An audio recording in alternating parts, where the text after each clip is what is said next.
protests in Minneapolis turned overnight following the death of a black man in police custody. They started outside the police precinct, not far from where 46-year-old George Floyd died on Memorial Day, actually.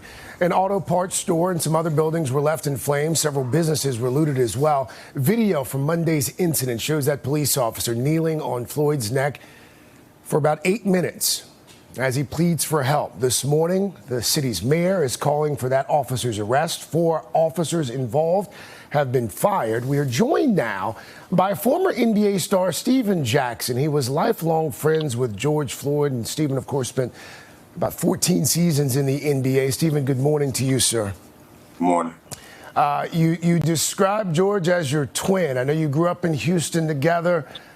What was he like? What was your friendship like? It was meant to be. I'm from Port Arthur, Texas, probably 45 minutes from Houston, and we was introduced through a mutual friend that's passed by us now. Rest in peace to him. But once we saw each other, the first question we asked, "Who your daddy? Who your daddy?"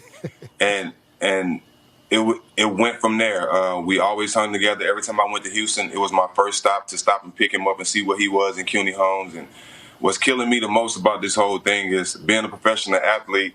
So many people abuse your friendship and your kindness, and he was one of those guys that genuinely supported me. He didn't call unless he really needed it, and you don't have many people that genuinely support you without any motives, and Floyd was that guy. How did you find out what had happened, Stephen? My girlfriend's mom is from Minnesota, and we talk about these type of things all the time. And she sent me videos all the time. So I was actually asleep on the couch with my daughter, and she sent me and I looked at the video, and I was thinking it's just another video that she's sending me, another black man getting murdered by the police, and I didn't really pay attention to it. As I clicked out of the message, I had 50 messages, and I clicked on one of them from my friend Mike D, and he said, "You see what they did your twin in Minnesota?" And I jumped up, screamed, scared my daughter, almost broke my hand, punch and stuff, because I was so mad. Because I'm the type of guy, I get mad and I get into a full face of tears when I see a homeless man on the street that I can't help. So let alone my best friend on TV for the world to see getting killed over a fraud charge or a fake $20 bill. It just destroyed me, and I haven't been the same since I seen it. One of the things that struck me about that video, Stephen, is you hear him actually cry out for his mother.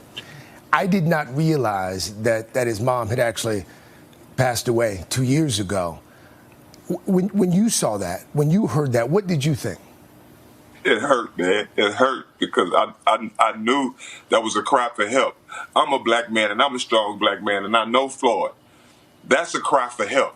We don't scream our mother's name like that unless we know something is wrong and our life is in jeopardy and we can't control it.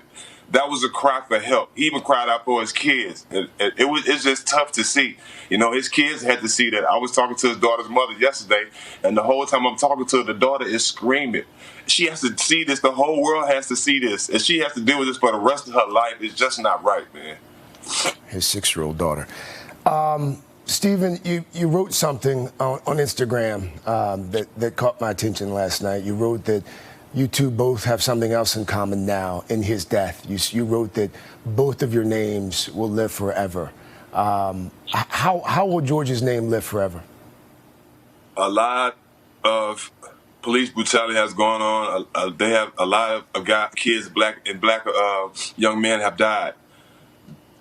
George Floyd's name will be remembered because we're going to get change. Change is going to start with George Floyd. We're going to get change. This is not right. Some kind of way we have to figure this out, man, because you don't want America, you don't want us pulling the you on you. And I mean that by saying you don't want the people that you've been brutalizing, the people that you've been treating like trash, you don't want them to turn around and do that on you. And that's why America is so scared of us. But we're not going to do that. We come from a place of love. Every post on my Instagram, I post love to all who have love for all with fist emojis from every color, from every race. Because I told someone from every race that I love them, and I mean it from the bottom of my heart. I did business with someone from every race and been successful and told them I appreciate them and meant that from the bottom of my heart, and vice versa.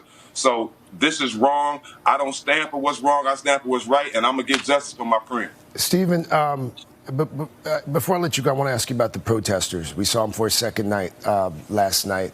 The protest appeared to turn violent at one point. What do you think that George Floyd would say about these protesters who've turned out in his name? He would honestly, I would say this. He would be happy that the people are fighting for him, but that's not the way he would want it to do it.